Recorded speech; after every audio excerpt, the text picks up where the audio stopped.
peur quoi? Si vous dites c'est le Rwanda qui est derrière, nous sommes un pays souverain. Vous doutez? Non, si, comment c'est moi qui l'ai dit les premiers?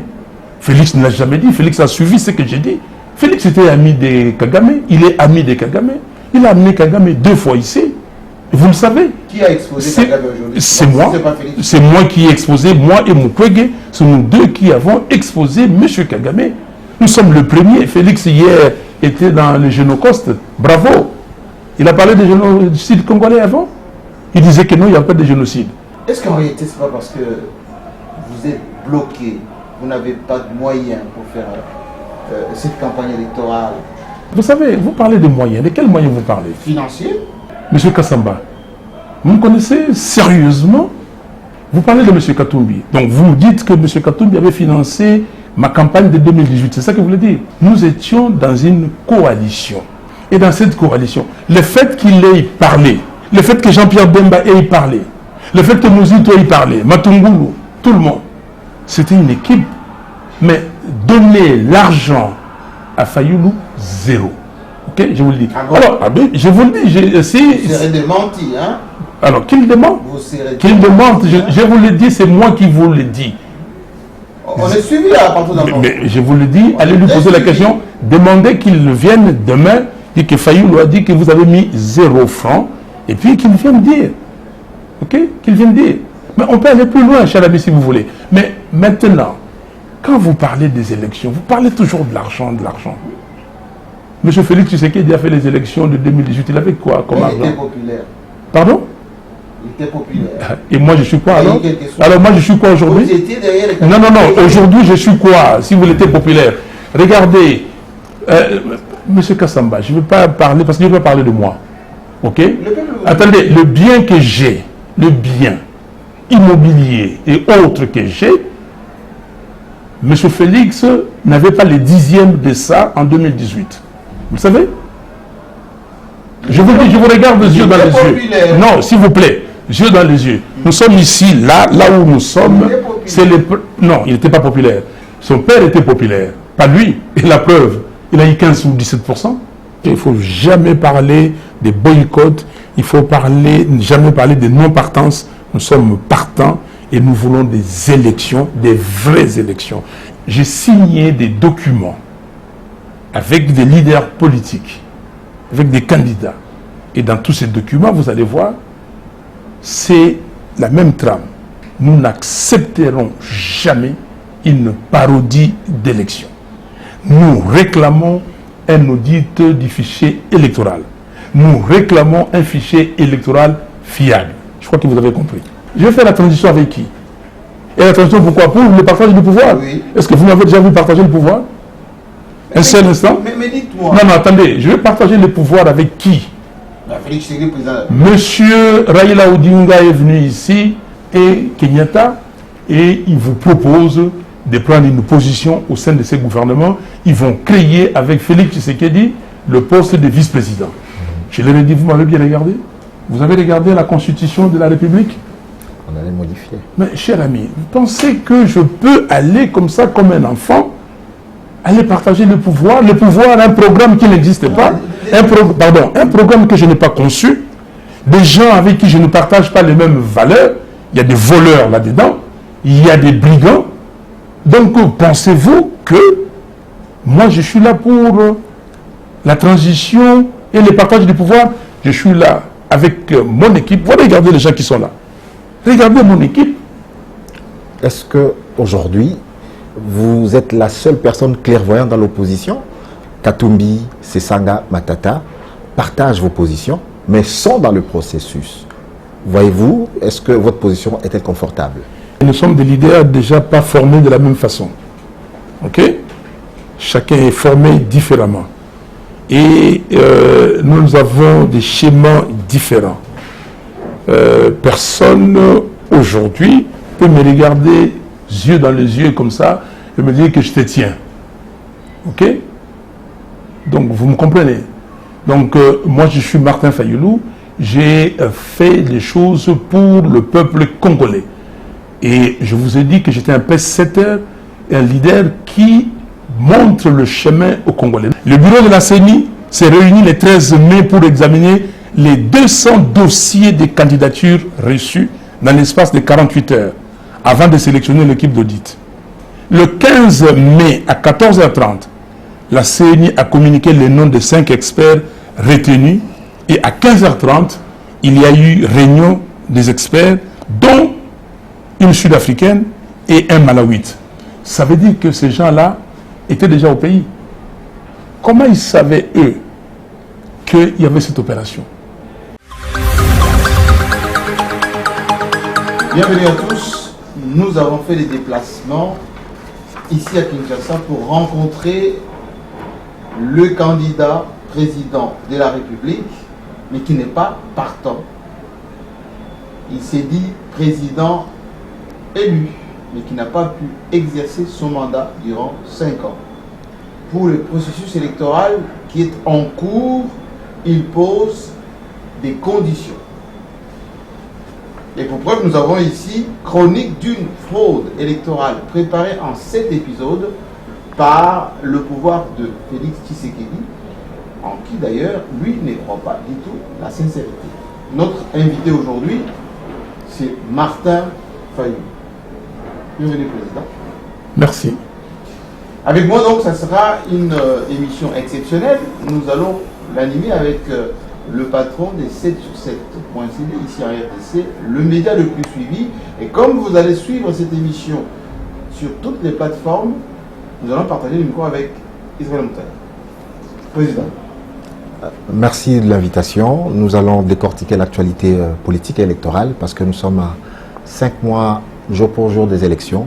Et donc parler avec un acteur majeur sur le processus électoral qui doit être en principe inclusif est une question qui préoccupe au plus haut point les millions de Congolais qui suivent de près le processus électoral.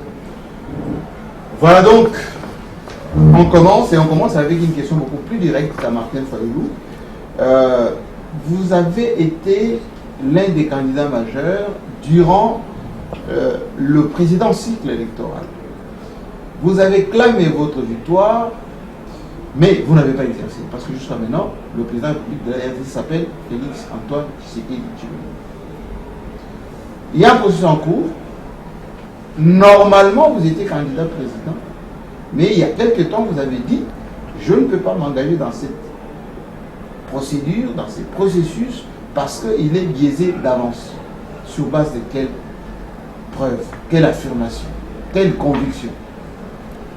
Vous ne voulez pas être partant. Voilà, Jean-Marie Kassamba, c'est bien, et vous venez de le répéter, vous ne voulez pas être partant. Il y a une contradiction. Vous dites que c'est candidat à la présidentielle de 2023, et en même temps, vous dites qu'il n'est pas partant. Je suis partant. Il n'y a pas de boycott. Je suis candidat à la présidentielle de 2023, mais aux élections crédibles, c'est-à-dire transparentes, impartiales, inclusive et apaisée. Je ne suis pas candidat pour aller accompagner M. Félix Tshisekedi. Nous avons été candidats en 2018. Les Congolais nous ont fait confiance. Ils nous ont élus massivement, 62,11%, vous le savez. Il y avait des enfants qui avaient 13, 14, 15, 16, 17 ans qui demain vont voter. Et ces enfants ont encore en tête le nom de Martin Fayulu. Je ne peux pas décevoir tous ces Congolais, toutes ces Congolaises. Je ne peux pas décevoir... Vous avez dit, Martin Fayulu, que je ne veux pas déposer ma candidature. Ça, c'est différent. Voilà. Parce que... Voilà.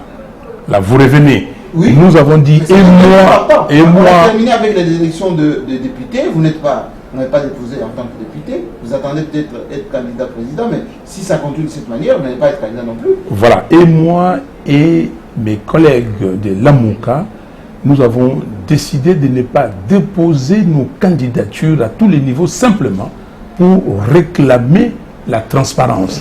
Et la transparence à ces niveaux commence par les fichiers électoraux. Vous avez vu, nous avons demandé, après la forfaiture ou les hold-up électoraux de 2018, nous avons demandé qu'on fasse des nettoyages au niveau des institutions de la République. Et nous avons réclamé ce que nous avons appelé les réformes institutionnelles. Réformer la loi électorale, réformer la loi sur la CNI, réformer l'armée, la police, et ainsi de suite, pour qu'on puisse préparer les élections crédibles. Nous n'avons pas reçu. Nous ne l'avons pas eu. Nous avons même demandé ou proposé un plan de sortie des crises avec tous ces éléments. Mais nous sommes arrivés à l'opération d'enrôlement. Et nous avons poussé les Congolaises et les Congolais à aller s'enrôler. Et nous avons créé ce que nous avons appelé COEL, Coordination des opérations électorales de la MOCA. Nous avons suivi toute l'opération, tout le processus d'enrôlement, entaché d'irrégularité. C'était un chaos, et ce chaos s'est achevé par un audit qu'on ne peut pas qualifier d'audit. Et c'est pour cela que nous disons qu'il faut qu'on voit plus clair au niveau du fichier électoral. Oui, mais j'ai ici sous les yeux un document que vous avez réalisé vous-même. Vous dites, ce qui se passe en ce moment à RDC, c'est prémédité. Ça a commencé depuis le 17 juillet 2020, avec la nomination de juges à la Cour constitutionnelle. Ça s'est prêté, on va dire, à Félix Tshisekedi, un comportement qui n'était pas sincère dès le début. Ce qui n'est pas, de votre point de vue, aussi sincère lorsque vous voulez faire la politique. Et vous dites, la nomination de juges à la Cour constitutionnelle revêt un caractère déjà de tricherie par rapport au processus électoral. Où est le rapport? Les rapports, parce que Félix Tshisekedi a mis les siens, a mis des gens qui étaient de son obédience. Regardez la composition de la Cour constitutionnelle, et même plus tard, quand l'ancien président qui a été nommé le 17 juillet 2020, quand il a failli désobéir, qu'est-ce qu'on a fait? On l'a fait partir comme un malpropre. Regardez la composition de la Cour constitutionnelle. Est-ce que je suis le seul à me plaindre? Est-ce que nous sommes les seuls, nous, au niveau de la MOCA, à nous plaindre?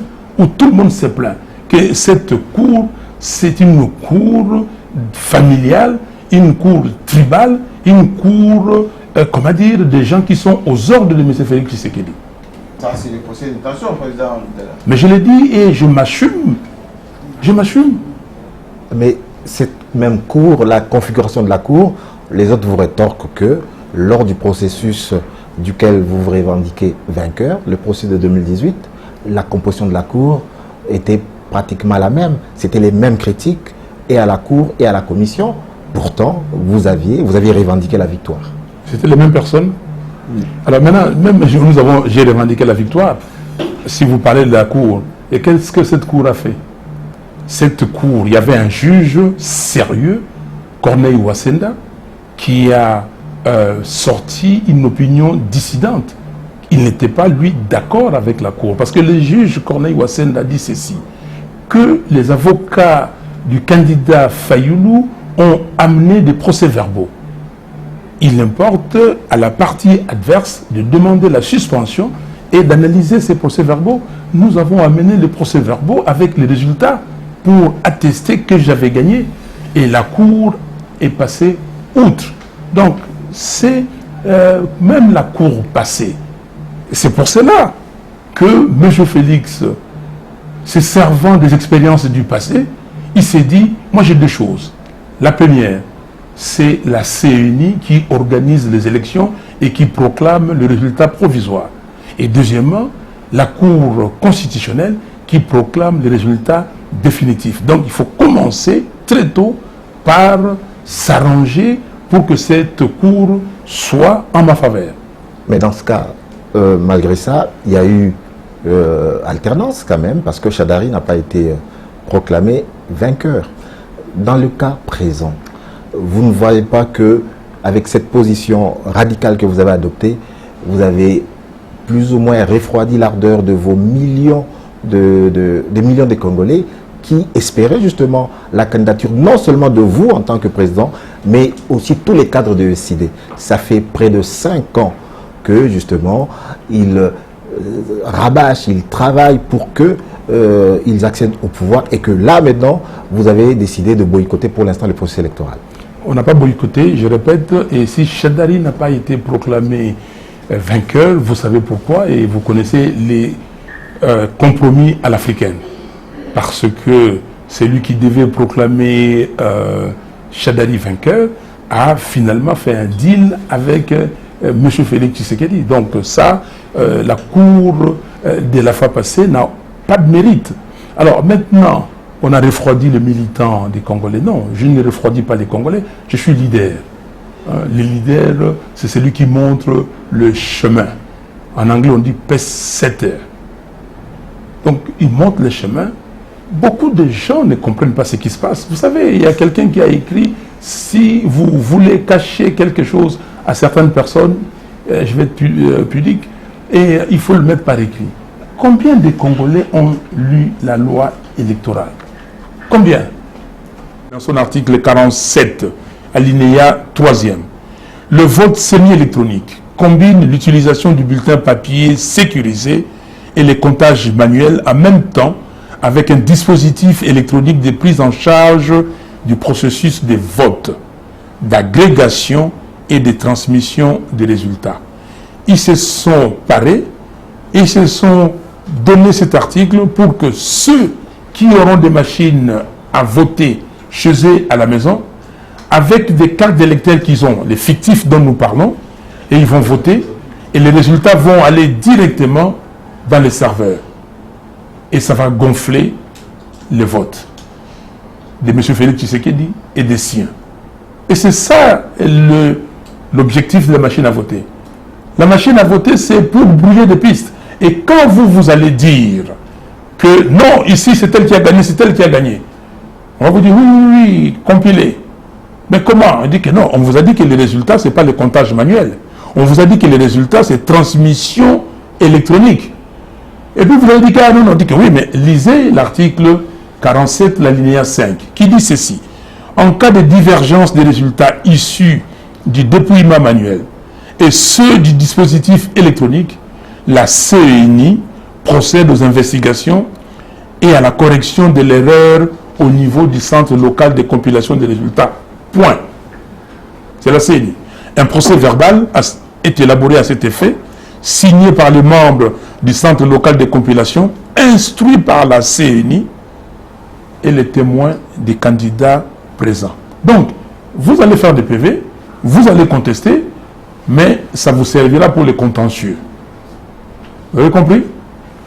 Combien de Congolais ont lu les rapports de l'audit des amis de Kadima? Combien? Ces rapports. Vous savez, j'ai accepté de faire cet entretien avec vous parce que M. Kadima a dit ceci, je le cite, qu'il y a un rapport de 139 pages ou 137 pages. Ces gens-là ne lisent pas, ils n'ont pas lu les rapports. Mais moi, j'ai lu les rapports. Ça, c'est un torchon. Ah, c'est pas un rapport d'audit. Comment ça? Parce que... Mais ça, c'est un torchon, c'est pas un rapport d'audit. Alors, je termine la réponse à votre question. Je suis ici pour dire aux Congolais que si vous voulez accompagner M. Félix Tshisekedi pour continuer votre misère, pour continuer le pillage systématique des richesses de notre pays, allez-y aux élections. Mais si vous ne voulez pas, arrêtez pour qu'on puisse s'organiser et qu'on fasse les élections crédibles. Mais ces millions de Congolais qui croient en votre leadership se posent la question de savoir si jamais la CENI accède à vos revendications, vous rentrez dans le jeu comment? Pas pour vous-même, mais pour vos cadres qui sont avec vous. Si ils vont rentrer parce que le dépôt, on a clôturé les dépôts des candidats à la députation nationale et à la députation provinciale. Donc, ils sont fort clos. Donc, il ne reste plus que la présidentielle. Comment ils vont rentrer dans le jeu? C'est que nous demandons. Il faut se mettre d'accord. Le processus que M. Kadima est en train d'amener est entaché d'irrégularité. Même les gens qui ont postulé, vous savez que certaines banques sont restées ouvertes après les délais. Vous savez que jusqu'à aujourd'hui, ils continuent à enregistrer des gens. Est-ce que c'est sérieux ça? Vous savez qu'il y a des partis qui ont des problèmes de procédure, qu'on ne peut pas les accepter comme partie prenante dans ces élections. Donc ici, on doit tous être sérieux et se mettre d'accord pour définir les règles du jeu. On ne peut pas... Alors, si aujourd'hui, on fait l'audit du fichier électoral et nous sommes d'accord, nous prenons nos dossiers que nous avons et nous emmenons. Ben, mais il faut que... Mais l'éventualité, là, nous sommes dans l'éventualité d'un glissement. Parce que vous plaît, les conséquences d'un audit, c'est entre autres un audit que vous voulez faire un nouvel audit, c'est entre autres, par exemple, que le nombre d'électeurs finaux soit différent de celui qui a été annoncé. Et donc, il faut une nouvelle répartition. Donc, il y a plusieurs processus qui vont s'enclencher et donc, il y aura des répercussions sur le calendrier, forcément. Écoutez, vous dites que le nombre d'électeurs va changer. Vous connaissez exactement le nombre d'électeurs qu'il y a dans les fichiers. Et la CENI nous avait dit qu'il y avait 43 millions 900 quelque chose. Je l'ai dit des têtes comme ça. Mais il y a des gens qui disent qu'il y a 50 millions, d'autres 55 millions. Est-ce que qui sait exactement combien d'électeurs on a enrôlés? Dans ces rapports d'audit que je viens de vous montrer, il n'y a pas les données brutes d'enrôlés. On ne dit pas combien on a enrôlé. On ne sait pas combien on a enrôlé à Kinshasa et dans n'importe quelle province, on ne sait pas. On sait simplement que après nettoyage, il y a 43 millions 900 quelques. On ne sait pas. Donc ce n'est pas... Les données éclatées par province, il y en a, mais pas peut-être dans le rapport, mais la CENI a publié province par province le nombre d'enrôlés. Nous avons le nombre d'enrôlés. Oui, province par province. Mais vous avez le brut. Le brut, c'est-à-dire quand on a terminé l'audit, on a donné... Moi j'ai un rapport. On devait me dire qu'après avoir terminé l'opération d'enrôlement, voici ce qu'on a enrôlé pour les 26 provinces qui totalisent 49 millions d'électeurs qu'on nous a donnés. Et le rapport devait le donner. Mais le rapport donne seulement les données finales. Mais le problème aussi qu'on vous reproche en tant que parti politique, en tant que leader d'opinion, c'est de n'avoir pas fait accréditer justement des témoins. Mes chers amis, s'il vous plaît, attendez, n'allez pas, parce qu'on va perdre le temps pour rien. Je vous ai dit que nous avons créé la coordination des opérations électorales de la MOCA. C'est plus que les témoins. Nous avons fait 4 rapports. Et d'ailleurs, la CENI reprend ces rapports ici. Nous avons été partout, là où la CENI a dit qu'il a ouvert les bureaux d'enrôlement. Nous avons fait un rapport pour dire que certains bureaux n'existaient pas. Et nous avons trouvé même des bureaux qui n'étaient pas dans la cartographie. Nous l'avons fait. Et nous avons demandé à la CENI de nous donner les nombres de machines qu'elle avait achetées chez Miru System. Nous avons demandé à la CENI de nous donner le nombre total de machines déployées et le nombre restant dans ces entrepôts. Nous avons demandé à la CENI de nous donner combien de cartes elle avait achetées et combien de cartes ont été déployées. Les catholiques sont allés plus loin. On demandait à la CENI de donner les références de chaque machine. On n'a pas reçu ça. Pensez, vous accréditez les témoins. Il y a combien de milliers de bureaux de vote. Mais il y a des travaux qui se font, le travail qui s'est fait par, comment dire, vous regardez, qu'est-ce que je peux prendre par rapport à mes moyens, qu'est-ce que je ne peux prendre, mais je sais ce que je vais prendre, ça va me donner la tendance générale. Martin Fayou, moi je reviens sur votre document de base qui répertorie à peu près les 7 épisodes que Félix Tshisekedi a mis en place pour fausser les processus électoraux et préparer la fraude. Excusez-moi du peu, mais quand vous parlez de la création de l'Union sacrée comme étant l'épisode qui est fraude, vous parlez de l'état des sièges comme étant l'épisode de fraude, enrôlement comme fraude, l'insécurité comme fraude. Ça veut dire que vous n'avez pas voulu ou vous ne voulez pas du tout que Félix Tshisekedi travaille comme président de la République, que le Parlement travaille, que le gouvernement travaille, que tout ce qui est fait, selon vous, c'est pour seulement frauder les élections. C'est justifié. Est-ce que c'est crédible ça? Mais très crédible, c'est justifié. Je vous dis ceci. Félix Tshisekedi devait laver l'eau propre. Il ne supporte pas qu'on dise qu'il est passé par les compromis à l'africaine, qu'il a signé un deal. Mais aucun compromis n'est pas appuyé à ça. Là. Ben non, mais s'il vous plaît. Non, s'il vous plaît. Comment c'est passé? Non, s'il vous plaît. Copier les blancs. S'il vous plaît. Non, il n'y a pas à copier le blanc. C'est un. Non, nous avons parlé de deal. M. Félix Tshisekedi est passé là où il est simplement parce qu'il a signé un deal avec M. Kabila. Ça, on le sait.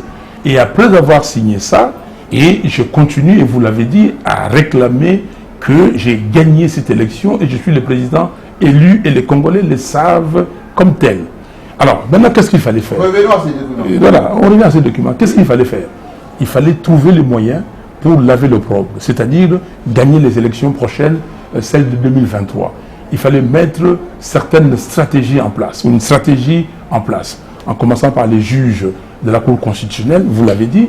Deuxièmement, en mettant à la tête de la CENI ou dans le bureau et la plénière de la CENI des gens qui étaient de son obédience, il a fait. Troisièmement, en adoptant une loi électorale favorable à lui, il l'a fait. Quatrièmement, en essayant de museler le peuple qui n'était pas d'accord avec lui, en restreignant leurs libertés fondamentales par l'état de siège, les Nord-Kivu et l'Ituri. Le pays est agressé. S'il vous plaît. Qu'est-ce que vous voulez faire à la place? S'il vous plaît, ça date de combien de temps que l'état de siège est là? Et qu'est-ce que l'état de siège a fait? L'état de siège, sous l'état de siège, il y a plus de morts. Sous l'état de siège, vous avez appelé Eastern African Community. Qu'est-ce que l'état de siège a fait? Vous avez aggravé la situation, l'état de siège. Donc, c'était pour réduire les libertés individuelles, ils pensaient même aller plus loin. Mais ils se sont arrêtés là. Ils savent que, regardez, on a enrôlé combien de gens au Kivu? Est-ce que les gens de Massissi ont été enrôlés? Est-ce que les gens de Rutshuru ont été enrôlés? Mais là, vous trouvez que vous mélangez un peu tout. Comment on peut enrôler les gens qui sont en pleine guerre? C'est impossible. Alors, attendez, mais ça, vous contredisez votre argument. Je suis en train de vous dire que si le pouvoir était un pouvoir sérieux, oui, devait simplement s'organiser avec tous les militaires que nous avons, avec la MONUSCO, tout et le mettre, comment dire, au Nord Kivu et à l'Ituri, et pour enrayer et chasser les M23. Ils sont combien les M23? Ils sont combien les ADF? Aujourd'hui, vous avez combien d'éléments? Attendez, si vous avez... Le Rwanda et les suppôts. Mais bien sûr, mais vous avez combien d'éléments de la MONUSCO qui sont de l'autre côté? Vous avez combien d'éléments des FRDC qui sont au Nord Kivu et en Ituri? Et pourquoi, si vous dites c'est le Rwanda qui est derrière, nous sommes un pays souverain? Vous doutez? Non, si, comment c'est moi qui l'ai dit le premier? Félix ne l'a jamais dit, Félix a suivi ce que j'ai dit.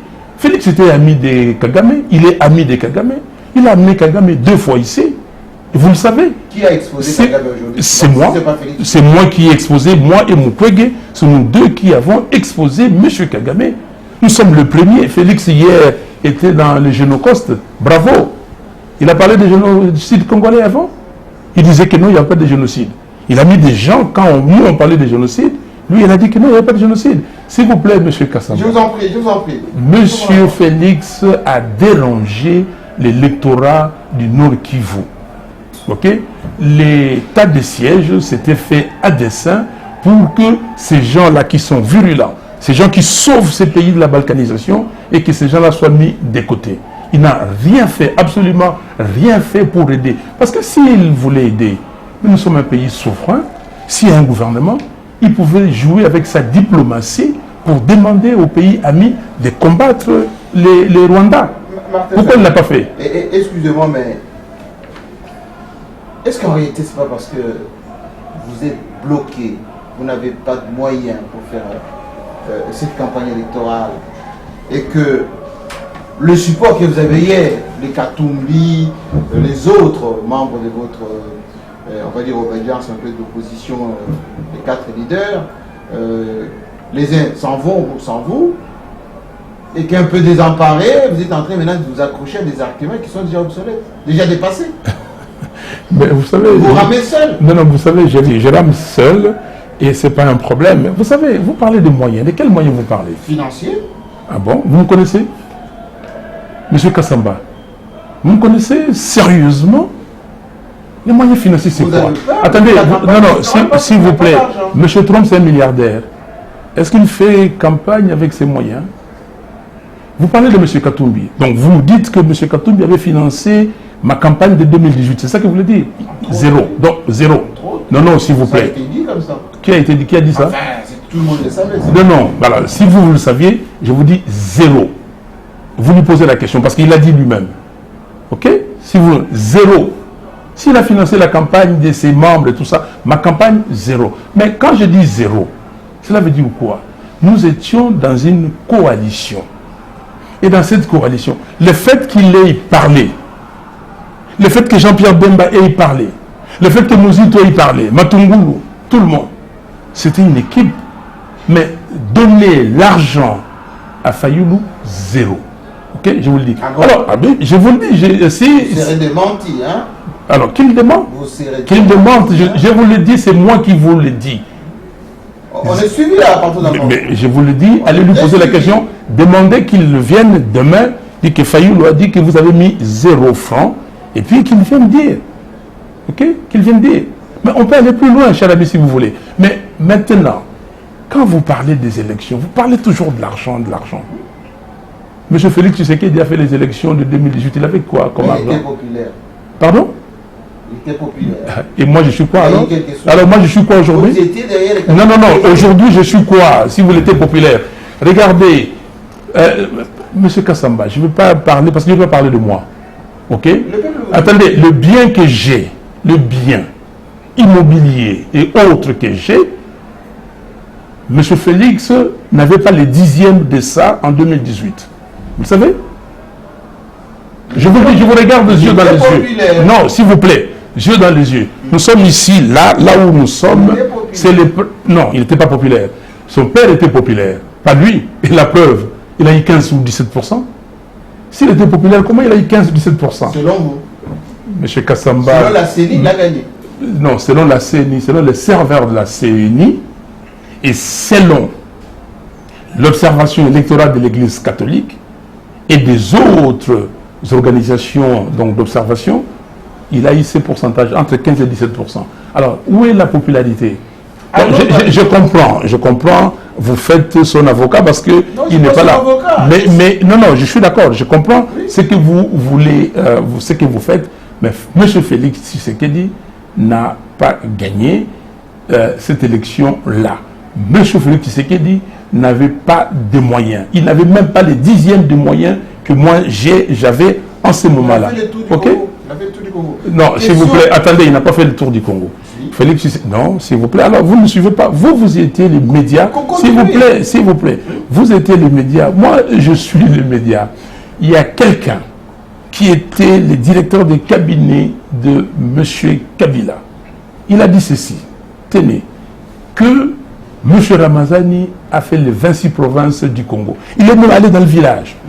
M. Fayoulou était seulement dans 16 provinces. Et M. Tshisekedi dans 13. Ok? Vous voyez cette information? Je vous la donne. Question. Oui. Le peuple nous suit.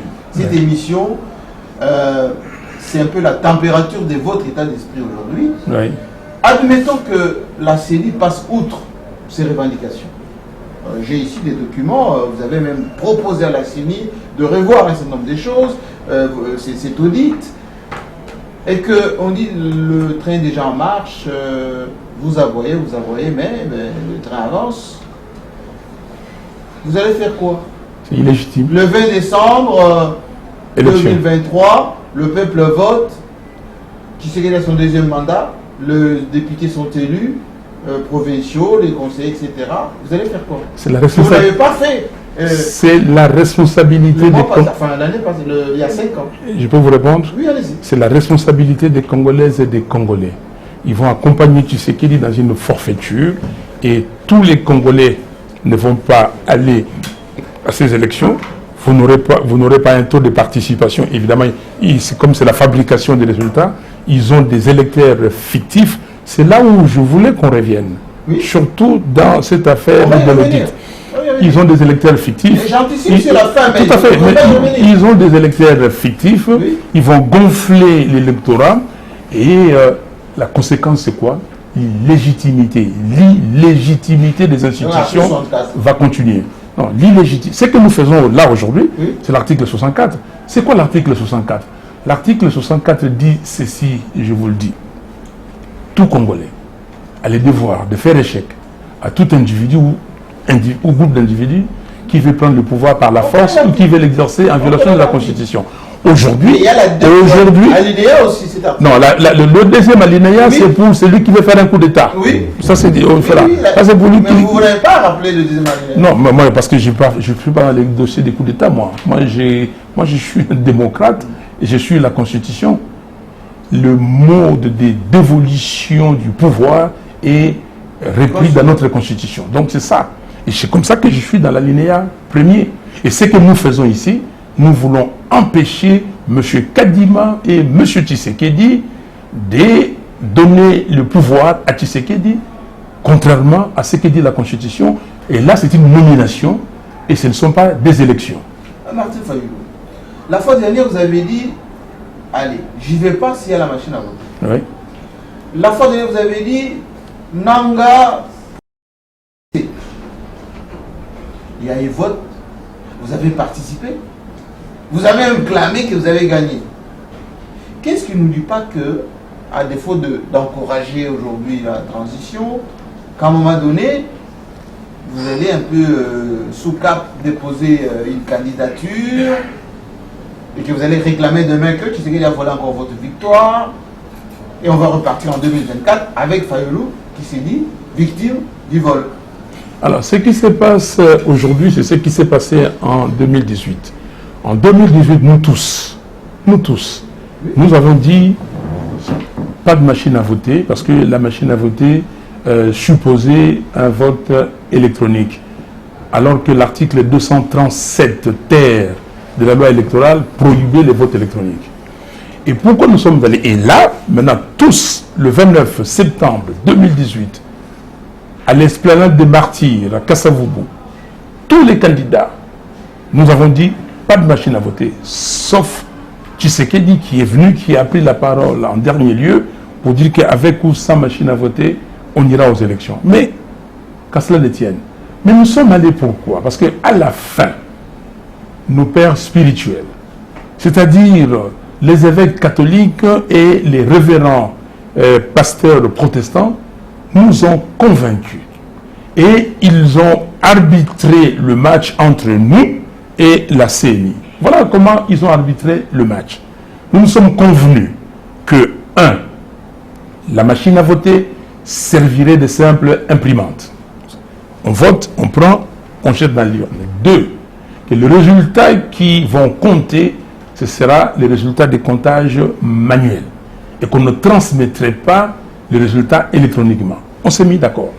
Et 3, les catholiques et les protestants et les autres organisations de la société civile nous ont assuré qu'ils seront là, ils auront des observateurs et ils auront les résultats. Et c'est ce qui fut fait. Les catholiques ont amené les résultats. Mais malgré ça, M. Nanga a quand même envoyé les résultats électroniquement, il a triché, et quand il a vu dans ces résultats électroniques que Ramazani ne gagnait pas, il était obligé, et lui et Bassengezi ont décidé de fabriquer les résultats. Vous comprenez? Et aujourd'hui, je termine par là, et aujourd'hui c'est la même chose. J'ai signé des documents avec des leaders politiques, avec des candidats. Et dans tous ces documents, vous allez voir, c'est la même trame. Nous n'accepterons jamais une parodie d'élection. Nous réclamons un audit du fichier électoral. Nous réclamons un fichier électoral fiable. Je crois que vous avez compris. Mais cet audit que vous réclamez, le rapport que vous semblez déclasser, celui de l'audit qui a été fait par la CENI, mais il demande notamment à la CENI de publier les listes électorales. C'est quand même quelque chose qui est inscrit dans la loi, mais le rapport d'audit insiste là-dessus. Et une autre garantie qui pourrait vous apaiser, c'est le fait que la nouvelle loi électorale dit qu'il faut publier les résultats bureau de vote par bureau de vote, qui était une faiblesse de l'ancien processus. Est-ce que tout ça ne vous fonde pas justement à participer au processus électoral? Je ne sais pas si vous avez lu la loi électorale ou si vous avez lu la loi portant identification et enrôlement des électeurs. Ça, c'est la loi portant identification et enrôlement des électeurs. Cette loi, dans son article 39 alinéa 2, dit ceci, À la fin des opérations d'identification et d'enrôlement, les listes définitives sont transmises au secrétariat exécutif national pour traitement, consolidation et publication. OK? Ouais. Quand on publie, et après on fait les contentieux des listes. C'est dit. Et la loi électorale dit que les listes sont publiées un mois avant. Ouais. Il n'y a pas d'innovation. Ouais. J'ai dit à M. Kadima quand on s'est vu le 30 juin, j'ai dit, c'est que vos auditeurs vous ont dit, mais c'est dans la loi. Quelle est l'innovation? Qu'est-ce que vous faites? Il a dit que non, ce n'est pas dans la loi. Je dis, ah non, vous ne connaissez pas la loi vous-même. Et maintenant, dans la réponse qu'il nous a donnée, il a indiqué l'article de la loi. Monsieur Kadima est allé plus loin dans ses élucubrations en disant qu'il était le premier président de la CENI à avoir imposé les 10 doigts. Vous m'entendez ça? Les empreintes digitales. D'empreintes digitales. Il a dit c'est lui le premier. Je lui ai dit, alors là, ça me pose problème parce que si vous lisez les rapports de l'OIF, on va vous dire qu'il y a 16,6% des lecteurs qui n'ont pas les 10 doigts et 6% qui n'ont pas la totalité des doigts. 1, 2, 3, mais pas la totalité. Donc, la loi est claire. Je vais vous lire une portion de ce que les amis de Kadima ont fait comme audit. C'est dans la les 6e épisode. 6e épisode.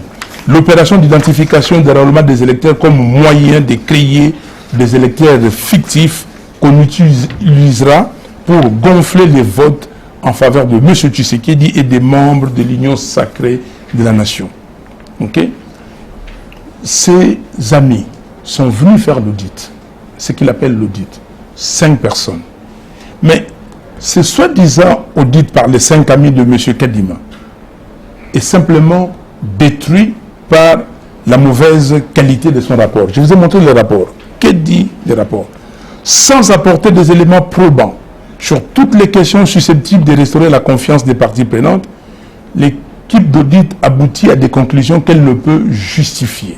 Quelles sont ces conclusions? L'équipe soutient par exemple que la CENI a fait d'énormes progrès dans la mise en place d'un système technique robuste capable de produire un fichier crédible et fiable. C'est lapidaire. C'est quoi ça? Et continue. Attendez, pourtant, ça c'est l'audit qui continue. Est-ce que vous n'avez pas, par exemple, piégé la CENI? Non, non, je n'ai pas besoin de piéger la CENI. Ça veut dire qu'en disant que les listes de vos électeurs, ils vont s'enrôler dans un centre de vote X, alors que leurs noms n'apparaissent pas, ou l'âge ne correspond pas. Bref, est-ce que vous n'avez pas un mécanisme pour piéger la CENI, pour voir, pour tester la fiabilité de ça veut dire que, voilà, il dit que je n'ai pas d'argent, et vous dites que j'ai pris des millions d'électeurs, payé les billets, payé les moyens pour faire... Non, je dis si vous n'avez pas fait un processus interne pour piéger la CENI. Vous êtes journaliste aguerri, vous surveillez, vous suivez l'évolution politique ici, la situation politique. Si quelqu'un s'amuse à le faire, il sera démasqué. Les gens qui ont donné des machines à enrôler aux gens, on l'a su. Vous avez vu des camions, des véhicules qui ont fait des accidents avec des machines. Vous avez vu des gens avec des cartes d'électeurs. Ça, vous l'avez vu. Si quelqu'un qui n'est pas de la CENI s'aventure à faire quelque chose de ce type-là, il sera démasqué. Parce qu'il faut des millions. On vous parle de plus de 10 millions de fictifs. Il n'y a que la CENI qui peut prendre des kits électoraux et donner aux gens pour que les gens fabriquent des cartes. Mais nous, on peut le faire comment? Oui, mais ces cartes, justement, vous avez la possibilité, lorsque les listes électorales seront affichées, pour démasquer les fictifs et pour avoir des listes fiables. C'est ça, une des revendications, justement, qui a été prise en compte. On a dit qu'on va mettre les listes électorales, on va les mettre sur le site Internet. Comme ça, tous les partis... C'est une exigence légale, c'est dans la loi. Tout à fait. S'il vous plaît, attendez, s'il vous plaît, soyons, il faut aider les Congolais et les Congolais à comprendre. Si on donne, moi je peux vous donner 1000 noms, je peux les fabriquer. Ok? Vous mettez les noms dans les sites. Vous avez mis les empreintes digitales? Quand vous allez voir les noms, vous allez commencer à les lire. vous connaîtrez les noms de votre épouse, de vos frères, sœurs, les membres de vos familles, mais les autres 40, quelques millions qui vont venir, vous les connaissez? Non. Mais l'audit, c'est pourquoi? C'est faire des tests.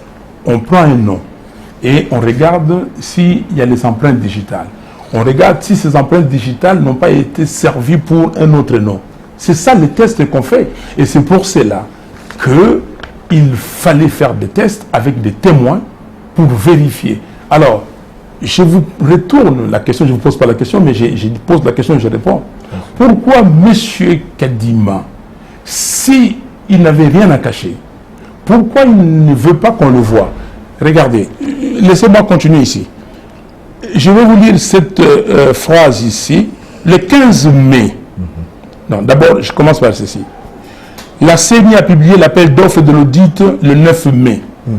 Elle a clôturé le 11 mai, 2 jours plus tard. Le bureau de la CENI s'est réuni le 13 mai pour examiner les 200 dossiers de candidatures reçus dans l'espace de 48 heures avant de sélectionner l'équipe d'audit. Le 15 mai à 14h30, la CENI a communiqué les noms de 5 experts retenus et à 15h30, il y a eu réunion des experts, dont une Sud-Africaine et un Malawite. Ça veut dire que ces gens-là étaient déjà au pays. Comment ils savaient, eux, qu'il y avait cette opération? Alors, vous comprenez? Les calendriers mentionnent que le 16 et le 17 mai, les experts ont rencontré certaines parties prenantes. Cela veut tout simplement dire que l'examen du fichier s'est fait pendant 3 jours. Donc le 18, le 19 et le 20. 3 jours pour entrer dans le système, analyser 49 millions d'électeurs, faire des tests, trouver les doublons et trouver les gens qui n'ont pas d'empreinte et amener. Est-ce que vous trouvez ça sérieux? Ils disent que c'est des logiciels. Parce Quel que logiciel? la CENI elle-même a dit qu'elle a radié 3 344 000 électeurs.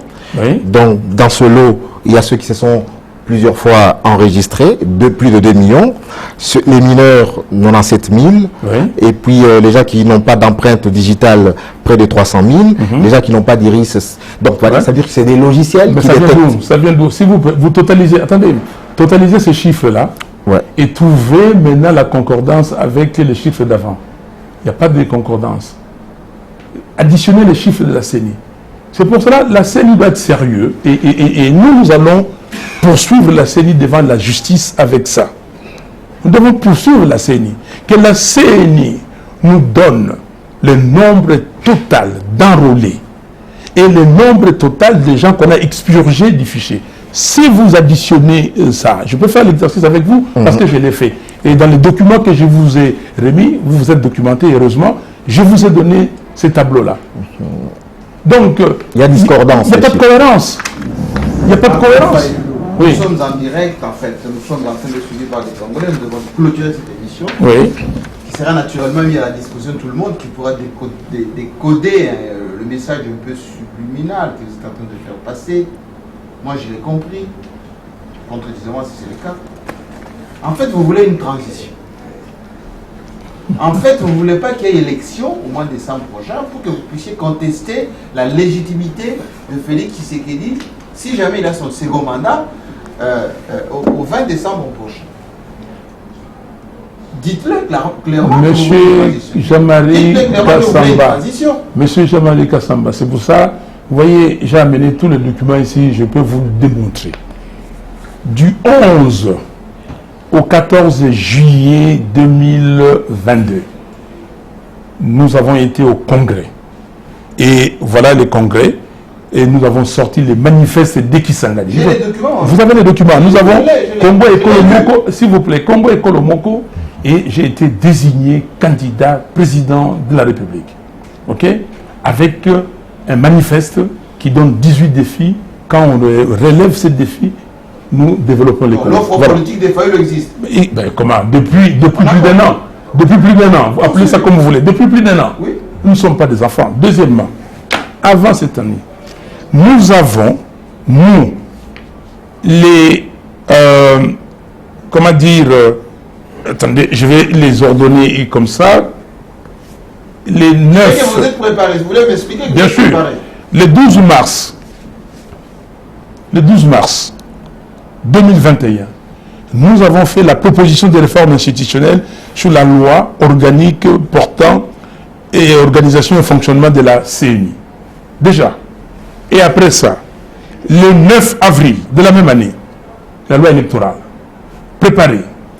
D'ailleurs, quand les amis, les Sesanga et les autres qui sont venus dans le cadre de leur groupe et pour préparer la loi électorale, nous avons, les G13, nous avons regardé, on a harmonisé. Donc, nous avons déjà.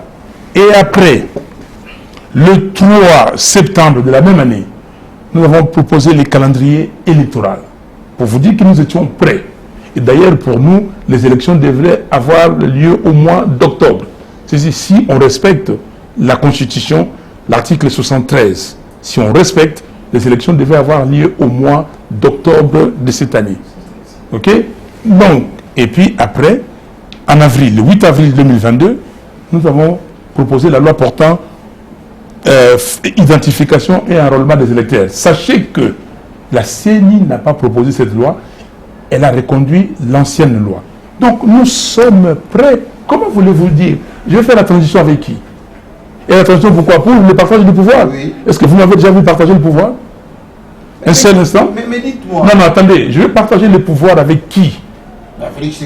Monsieur Raila Odinga est venu ici avec l'ancien président Kenyatta, les deux, parce que c'était le seul président kenyan à participer à la prestation de serment de M. Félix Tshisekedi. Ils sont venus, ils m'ont envoyé des délégués le même jour, le 24, pour me dire, M. Fayulu, regardez, Odinga et Kenyatta, ils sont deux frères, ils se sont bagarrés, ils se sont battus. Et là, et ils vous proposent de prendre une position au sein de ces gouvernements. Ils vont créer avec Félix Tshisekedi le poste de vice-président. Je leur ai dit, vous m'avez bien regardé? Vous avez regardé la Constitution de la République? On allait modifier. Mais cher ami, vous pensez que je peux aller comme ça, comme un enfant, aller partager le pouvoir un programme qui n'existe pas, un programme que je n'ai pas conçu, des gens avec qui je ne partage pas les mêmes valeurs, il y a des voleurs là-dedans, il y a des brigands. Donc, pensez-vous que moi, je suis là pour la transition et le partage du pouvoir? Je suis là avec mon équipe. Vous regardez les gens qui sont là. Regardez mon équipe. Des gens qui se battent avec moi depuis des années pour avoir un Congo libre, fort, digne et prospère. Dernière question, Martin Fayulu. Félix Tshisekedi vous a tendu la main lorsqu'il a prêté serment. Vous n'avez pas répondu. Oui. Félix Tshisekedi, lorsqu'il compose le gouvernement, à l'époque de FCC Cash, vous n'avez pas répondu. Il a mis en place l'union sacrée, vous n'avez pas répondu. Cette fois-ci, s'il dit, oui, les revendications de Fayulu, c'est très bien, même s'il est resté seul, ses camarades sont déjà dans la machine, on s'assoit et on définit ensemble comment on doit organiser le processus. Vous allez saisir ça? Ben, écoutez, parce que tout ce que vous avez dit, là, il m'a tendu la main, je ne sais pas qu'est-ce que vous avez... Quand il m'a tendu la main, vous savez qui avait répondu? Il n'avait pas tendu la main à Fayulu et toute l'équipe Lamouka. C'est notre ami Pierre Lumbi de Rose Mémoire qui a répondu en disant ceci: on ne prend pas une main sale. C'est même pas moi qui ai répondu, c'est le groupe qui a répondu. C'était la réponse du groupe Lamouka à l'époque. Deuxièmement, quand ils forment les gouvernements, mais je ne vous comprends pas, je ne comprends pas mes compatriotes. Mais celui qui gagne, il forme son gouvernement avec son projet, son programme, il conduit. Lui, il n'a pas gagné. Il a fait les deals. Et puis il est parti. Selon tout le monde. Il a fait les deals. Il est parti. Mais il n'a qu'à appliquer son programme. Et vous voyez aujourd'hui que ce programme bat de l'aile. Qu'il n'y a pas de programme. Qu'aujourd'hui, on est en train de colmater les brèches. Que le peuple souffre. Qu'il n'y a pas de sécurité. que la misère bat le plein, que on nous dit que Kolwezi, bientôt on va perdre la ville de Kolwezi. Parce que tout le monde s'est rué là-bas, comme c'est un no man's land, tout le monde, dans les villes, on fait disparaître, on fait partir les gens. Parce qu'il n'y a pas de loi, il n'y a pas d'ordre. Et il n'y a pas un leader qui peut diriger le gouvernement. Mais la question, pardon, je termine, mais la question est pertinente. Si il dit, comme nous l'avons fait en 2016 avec Joseph Kabila, que mettons-nous ensemble pour regarder comment définir ou même récupérer les règles qui sont édictées par la Constitution et comment définir les règles du jeu pour qu'ensemble on aille aux élections crédibles, comme j'ai dit, c'est-à-dire transparentes, impartiales, inclusives et apaisées. Oui, en 2016, vous avez vu que nous l'avons fait. Le président du Congo-Brazzaville, Denis Sassou Nguesso, est venu ici. J'ai accompagné Étienne Tshisekedi de Heureuse Mémoire à l'hôtel du Fleuve pour discuter avec le président Sassou. Et quelques jours après, nous avons été devant les évêques et nous avons fait le dialogue qui a produit les rapports finaux, ce qu'on appelle les documents de la Saint-Sylvestre. Est-ce qu'aujourd'hui, vous êtes la seule personne clairvoyante dans l'opposition? Parce que du groupe de 4, vous êtes la seule qui boycottait jusque-là, ou bien qui ne prenait pas encore part au processus électoral avant que vos exigences ne soient prises en compte. Katumbi, Sesanga, Matata partagent vos positions, mais sont dans le processus. Voyez-vous, est-ce que votre position était confortable?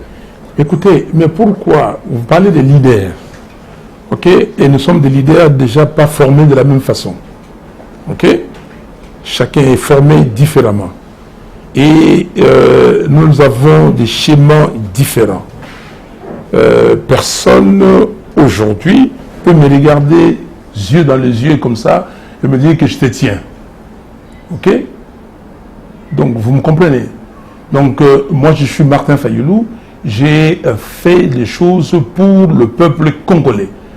Et je vous ai dit que j'étais un pace-setter, un leader qui montre le chemin aux Congolais. Nous avons besoin, pas d'un semblant, d'une parodie d'élection, nous avons besoin d'élections. Si M. Tshisekedi va gagner correctement, sportivement, qu'il les gagne, et on dira, oui, j'ai fait l'opposition, je serai dans l'opposition. Aujourd'hui, je ne suis pas dans l'opposition. Je suis dans la résistance. Je suis dans la résistance, parce qu'il a volé, comment dire, la souveraineté du peuple congolais. Donc, si vous voyez ce que font les autres, il faut leur poser la question, pourquoi ils font ça? Et vous dites qu'ils sont dans la même position que moi. Ils ont certainement des raisons qui ne sont pas les miennes. Pour moi, le peuple congolais a besoin d'institutions légitimes. Cette constitution dit ceci: depuis 1960, notre pays connaît des crises politiques récurrentes dues essentiellement au manque de légitimité des institutions et de leurs animateurs. Merci Martin Fayulu, c'était un grand entretien que vous allez suivre intempestivement parce que non seulement ça a été emmené tambour battant, si vous avez des réactions, vous pouvez réagir. Il entre encore à Kinshasa et il croit qu'effectivement il pourrait participer si les règles du jeu changent. On vous suivra de très près. Ça, il faut suivre de près et je corrige, il ne faut jamais parler de boycott, il faut jamais parler de non-partance. Nous sommes partants et nous voulons des élections, des vraies élections. Il faut qu'à un moment donné que les Congolais arrêtent d'être des moutons de panurge. Il faut qu'à un moment donné, il faut prendre les Congolais au sérieux et les respecter. Ce n'est pas des gens parce qu'un ambassadeur est venu, il vous a dit entrez dans l'union sacrée, vous allez comme des petits enfants, vous entrez, on vous a dit de faire ceci et vous faites. Non. Merci beaucoup, l'émission est terminée.